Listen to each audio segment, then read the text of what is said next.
Alive and Well STL is a presentation of the St. Louis Regional Health Commission and Rare Gem Productions to build a healthier St. Louis. Power up with the positive. Learn more at oneraregem.com. That's ONERAREGEM.com. Support for Alive and Well STL comes from Beyond Housing, helps entire communities become better places to live. Learn more at beyondhousing.org. The Regional Health Commission works in partnership with regional health sector advocates and stakeholders to improve healthcare access, reduce health disparities, and improve health outcomes for the uninsured and the underinsured in St. Louis City and County. Alive and Well STL with Bethany Johnson-Javois, CEO of the St. Louis Integrated Health Network and Managing Director of the Ferguson Commission. The loss of a child is considered one of the most traumatic experiences, regardless of a child's age. This whole initiative of Alive and Well STL is really about recovery, and it's about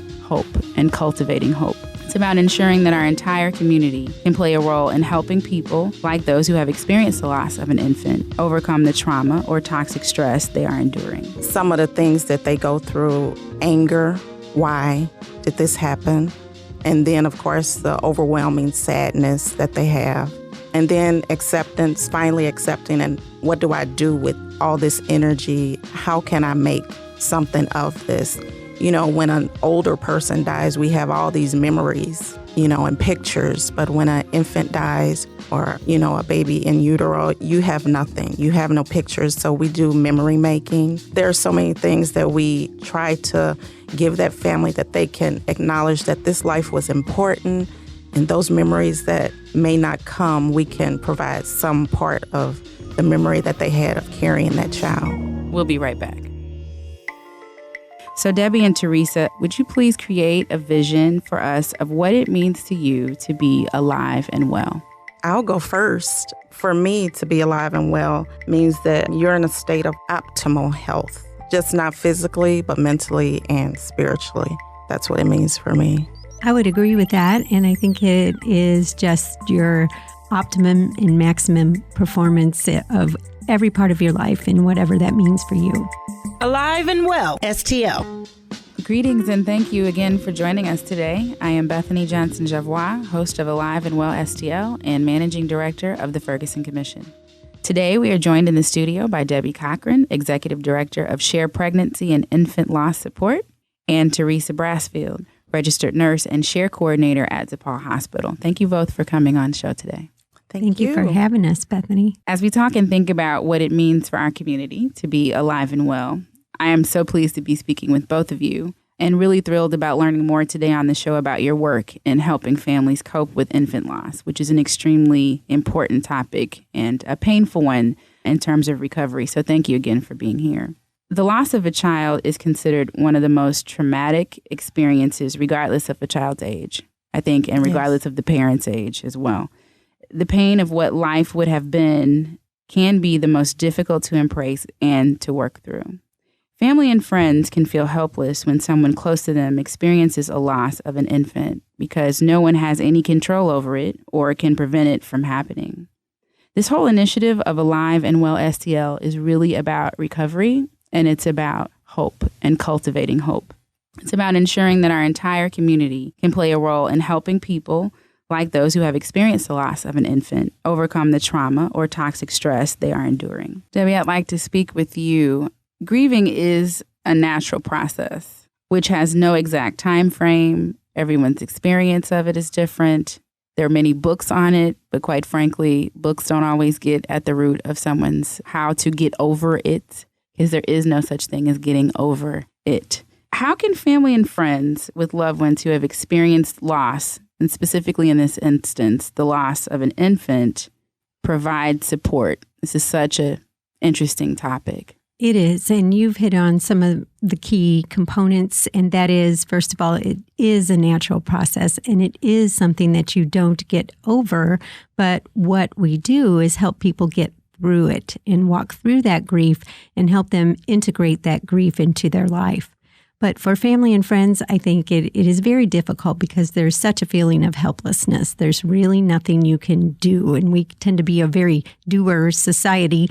But one thing you can at least acknowledge and express your sorrow. You're sorry for the loss. And that is kind of an icebreaker and puts you on a level playing field and acknowledging the grief and recognizing that it is a lifelong process. And we talk a lot about it being a roller coaster, that in the beginning, there is that very depth of sorrow and days that maybe really there's minimum functioning, but over time that will hopefully resolve a little bit, and as families learn to integrate into their life.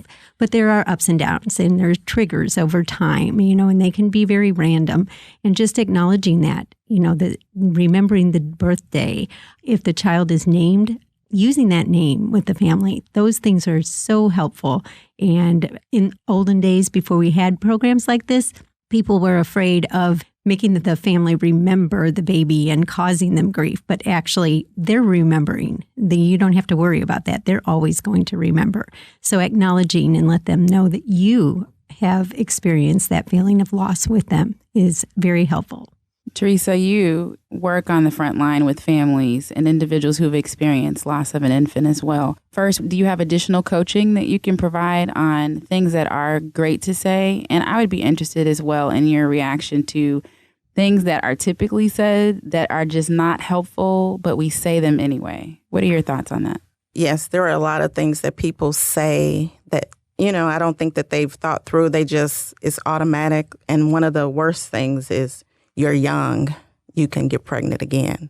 That's one of the most hurtful things that someone can say, because it's like, what about this pregnancy? It needs to be acknowledged, like Debbie said.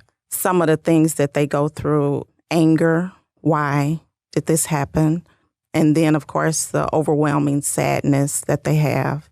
And then acceptance, finally accepting, and what do I do with all this energy? How can I make something of this?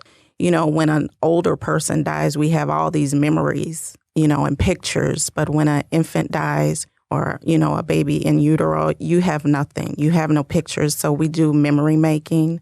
When she said naming, people have naming ceremonies. We have the shared burial that we do. There are so many things that we can provide for them to help them make those memories that may have been lost. Find something that they can associate with this birth, a butterfly. People do balloons. They have balloon releases for that infant. There are so many things that we try to give that family that they can acknowledge that this life was important. And those memories that may not come, we can provide some part of the memory that they had of carrying that child. That's amazing work. What is your most favorite memory of someone that you've worked with that you can share? Oh, this may make me emotional because I just had this a couple of weeks ago. A young lady came in and she was term. She was going to have an induction that evening. And actually her and her fiance they were going to get married at noon. And she woke up and she was bleeding and she didn't have a good outcome. She had a complete abruption. The baby did not make it. And we did some amazing things, but it was the entire unit. It was not just me. Our nurses have been trained and we take pictures. We took some amazing photos of them with their baby, their other children. We have blankets that are donated to us from so many different organizations that we can make these boxes for them that are just spectacular. And to give them that and give them, that all of us came together for them and it was just about them and that this life was precious and it meant so much to them. But that we came in and we became a family with them and we grieved as well, for them and with them. Well, when there is a loss, there is a community grieves. Yes, definitely. For that loss. Definitely.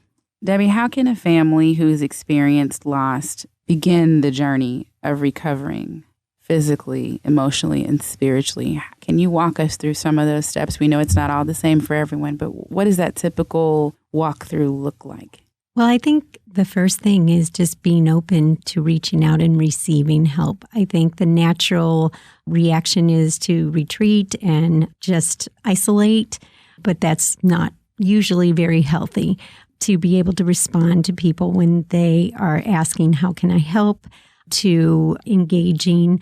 We have support groups. Sometimes it's really difficult to take that step and to enter into a group setting and share your pain, but it can be very healing. So receiving help is a very big step. And just being patient with yourself and being able to give yourself permission to grieve and allow yourself time to heal and allow yourself to do those things that are helpful to you. And that's different for everybody. It might be spending time in nature. It might be spending some time alone. It might be spending time with family members or just a number of things. Another thing is recognizing, and we have this happen a lot in our group meetings, that everybody grieves differently. And for a couple, that can be that roller coaster I mentioned. One member of the couple could be at that very low point when the other may not be. And then there's those feelings of guilt for those moments that you don't feel that grief and sorrow. So just giving grace and patience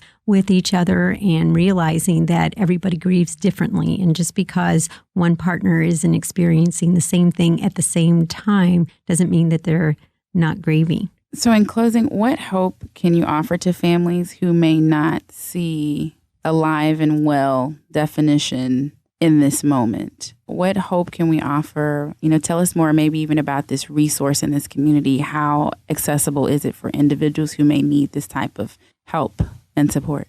I know what I would say is that reach out in your community, especially at the facility where you had your loss. We're out there in the community and, we're making calls. We're trying to reach the faith-based organizations to put our name out there. Some of the clinics, just to let them know that SHARE is available.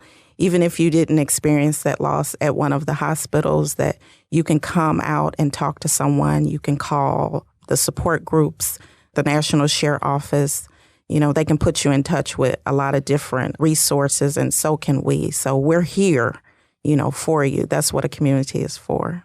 Absolutely. So in closing, is there anything else that you would like to share on this topic for today? Well, I think what Teresa just said in being aware of the resources in the community, one of the things I always like to say that gets attention is that CDC statistics tell us that 1 in 4 pregnancies ends in a loss. So this is something that occurs a lot, but it's still not something that we're very comfortable sharing and talking about.